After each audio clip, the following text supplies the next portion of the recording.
want to apologize and say one thing, guys.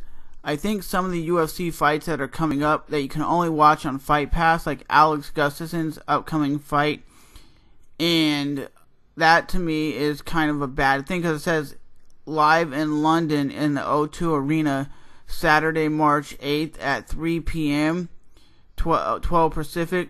It's going to be on Fight Pass, and if you're not familiar with what Fight Pass is, it's basically UFC.tv. You pay, I think it's like $9.99 a month, and you can watch UFC fights live. And basically, some of the fights are only going to be viewed on there, so everybody's not going to be able to watch UFC fights anymore. Alex Gustafsson is a beast, but I just think some of these fights that are coming up, I would love to see. But am I going to pay extra money to watch them? Basically, you're paying $9.99 a month to watch some of these fights. Like I said, on Fight Pass, UFC Fight Night Friday, April 11th is Antonio Nogueira versus Roy Nelson. Isn't that a beast of a fight? It's a killer of a fight. It's a beast, ladies and gentlemen. But you're not going to be able to watch it unless you have Fight Pass. And basically, like I said, Fight Pass is a UFC network where you can pay, I think it's like $10 a month, pretty much, $9.99, and you can get their whole catalog, and you can watch old fights. You can watch basically some events that are going to be streaming only on Fight Pass and Fight Pass only. So some of these fights you're not going to be able to watch on regular TV, which is kind of a downfall because some fans aren't going to be willing to pay money to watch certain fights, and some fans don't even know Fight Pass exists. Would you guys pick it up? Hey, what's up, guys? We're going to be talking about some good UFC fights that are coming up. You've got Jon Jones versus Glover Teixeira, and Jon Jones is 19-1, 42% by knockout, 32% by submission, and 26% by decision. And on the other hand, you got Glover Teixeira, which is 22-2 with a 59% knockout range, 27% by decision, and 27% by submission. So with that being said, you got Glover Teixeira, who has fought in the UFC and is basically, I'm going to his history, he's on a 5 fight winning streak, beating the likes of Ryan Bader, which is a beast, James T. Hunt, which I'm not a big fan of, and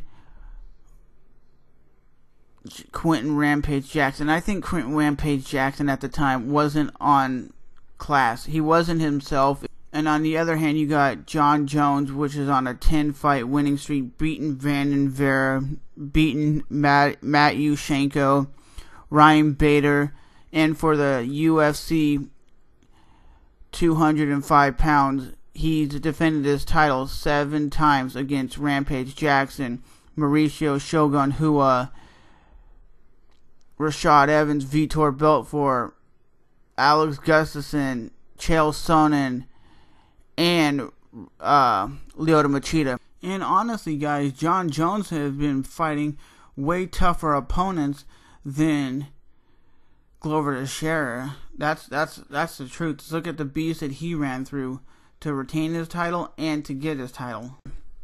And he's dominated all those fights, pretty much all the way up until the Alex Gustafsson fight. So the only fight technically he lost was to Matt Hamill with the illegal elbow, because he did like the 12-6 elbow, which is illegal in the sport of MMA because you can really violently beat someone's ass and hurt them. So you got two dudes who haven't lost in a very, very long time. And with that being said, I think it's going to be a very close fight. I just think Jon Jones is going to be more dynamic. And yes, he's been pressured in his last fight against Alex Gustafsson, but I think he's an overall better fighter than... Hey, what's up, guys? We're going to be talking about Phil Davis versus Anthony Johnson. Phil Davis is 12-1 versus Anthony Rumble Johnson, which is 16-4. He has a 69% knockout range, 0% submissions. 33% of his wins go to by decision. And on the other hand, you got Phil Davis, which is on a 3-fight win streak, and you got Anthony Rumble Johnson, which is on a 6-fight win streak.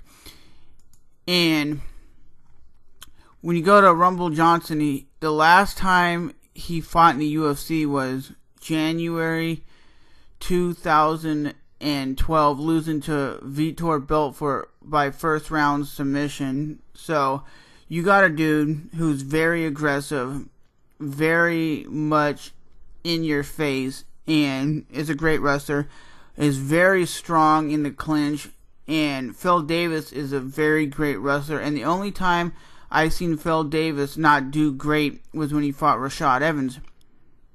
And Rashad Evans is a great wrestler, and it says Phil Davis has a 73% takedown defense, and Rumble Johnson has a 75% takedown defense. So it's going to be really difficult to take these two guys down. You got Anthony Rumble Johnson, like I said, it's a very big, 205 pounds, and he has fought a lot of top dudes. And you got, on the other hand, Phil Davis has fought a lot of dudes. He fought Lyoto Machida, beaten Lyoto Machida. I thought he lost to Lyoto Machida, to be honest with you. He's beaten the likes of Brian Stan, Antonio Nogueira, Tim Boach, and a lot of dudes. So my thing is, it's going to be a back and forth fight. Who's going to win this fight? I'm going to say Phil Davis is a higher level class fighter, even though Anthony Rumble Johnson has won 6 in a row. I think that's because he was fighting not as top level competition as Anthony, because Anthony Rumble Johnson was fighting in the World Series of Fighting, which is not on the same level of competition as people in the UFC. But I think it's going to be a very close fight. I wouldn't be surprised if Anthony Rumble Johnson wins, because if you're on a big winning streak, it doesn't matter who you're fighting, you're going to be confident. And this is going to be his first fight back in the UFC since 2012, so we don't know if that's going to play, because a lot of people say they get the UFC jitters, and boy, does he get the UFC jitters. I don't know, but with that being said, let me know in the comment section below, do you think Anthony Rumble Johnson will beat Phil Davis at UFC 167. The reason why I'm making this prediction now and not when closer to the fight is, I just wanted to ask you guys' opinion if you guys think Anthony Rumble Johnson is going to come back and make a run for the UFC light heavyweight title.